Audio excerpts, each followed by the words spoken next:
총선을 통하여 다수당이 된 야당이 제1야당이 국가의 장래를 위하여 좀 무언가 숙고를 하고 생각을 해야 될 때입니다. 지금 제1야당의 그 브레이크가 없는 질주를 보면서 생각하는 것이 지금 이 민주당에 정말로 앞으로 여러 명의 잠룡들이 필요하다.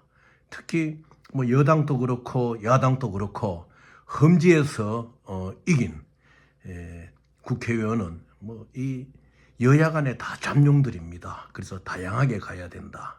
그리고 22대 국회 개원을 앞두고 뭐 국회의장이나 원내대표나 이런 것을 하는 데 있어서 너무 민주당은 또 민주당 대표의 그 명심을 가져야만 된다던 등 이렇게 이제 혼란스럽잖아요.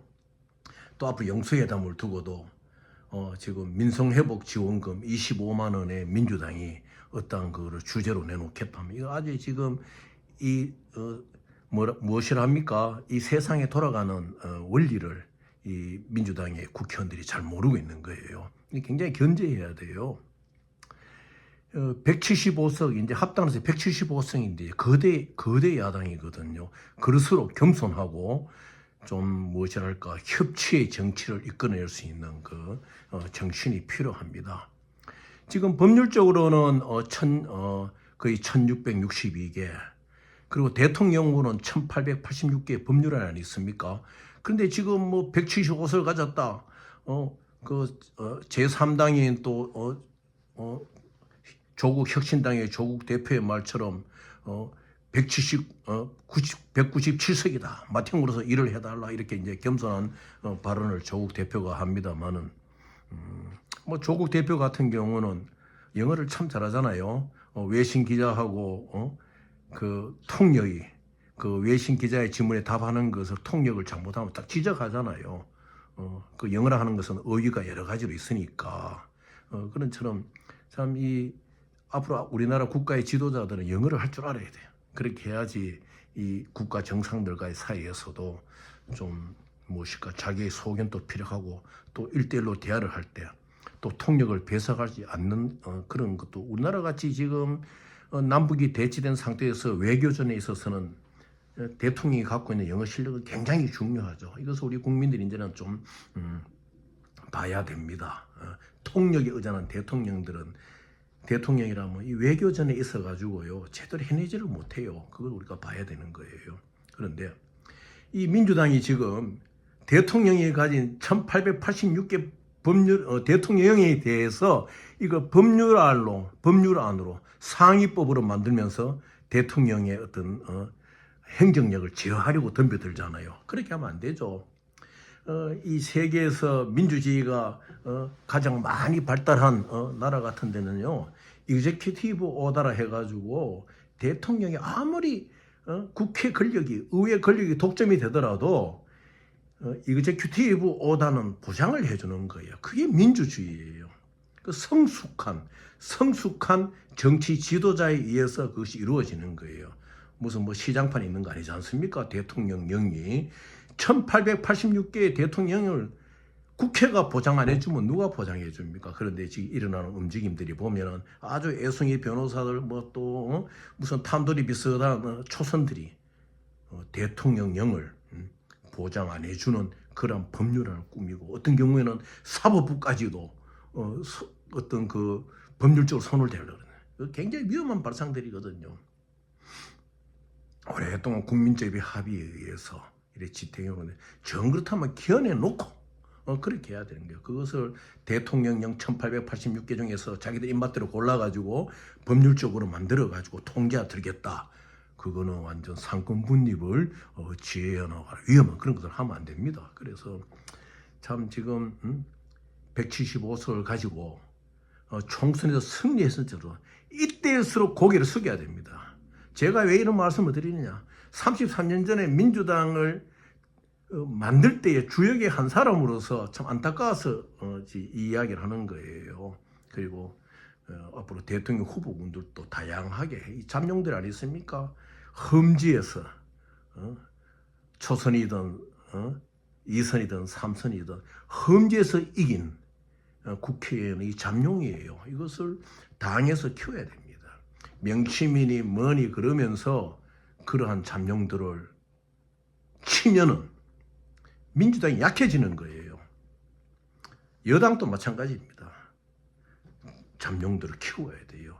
그것이 정치적인 다양성을 이루어내고 다음 정권 교체에 대주류를 대물결을 만들어가는 거지요. 절대 민주당에서 지금 그리고 자 보십시오. 민성회복지원금 25만 원이 전체적으로 13조 예산인데 이것이 과연 우리 국민들에게 도움이 되겠습니까? 물론 도움은 되지만은 국가적인 정책의 아젠다로 봤을 때는 그 하나 군수나 조그만 시정을 담당할 때에 그렇게 하는 것이지 차라리 우리나라는 무역과 국제금융으로서 일구어 나가야 될 국민적인 삶의 기본적인 소득을 만들어야 되거든요. 그렇다면은 자 수출을 하거나 수입을 하는 이러한 중소기업들이 재벌에 의지하지 않고 이들에게 어떤 법률적인 보완을 해준다 할 것 같으면은 좀 더 나은 경제적인 입지를 만드나요? 그렇게 보십시오. 그러면 10만 개의 회사라 그럴 것 같으면은 100만 명이 살아나는 거예요. 거기서 또 파급되잖아요. 국회의원들 로메이커를 뭐 때문에 두고 있습니까? 그런 데를 찾아가지고 민성회복지원금 25만 원 뿌릴 생각을 하지 말고 공부를 하고 국가 경제의 기본적인 소득의 개념에서 창출이냐 보고 우리나라는 무역과 금융입니다. 그러면 이 무역과 또 금융도 국제금융에서 무역 중에 중개무역에서 어느 부분에 법률적인 보완을 할 것 같으면은 국가적인 경제력의 어떤 향상을 가져오겠다 이런 것을 볼 줄 알아야 돼요. 그래서 지금 좀 경험 없는 국회의원들이 명칭을 보고 뭐를 본다 그러면서 또 아주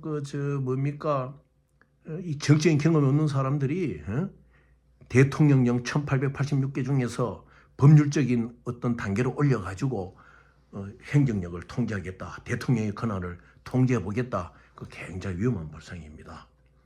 입법 권력을 가졌을 때 더 겸손해지고 국민의 삶을 살리기 위한 중소기업의 삶을 살리기 위한 로메이커로서 길을 갈 때 이 민주주의가 튼튼해지는 거예요.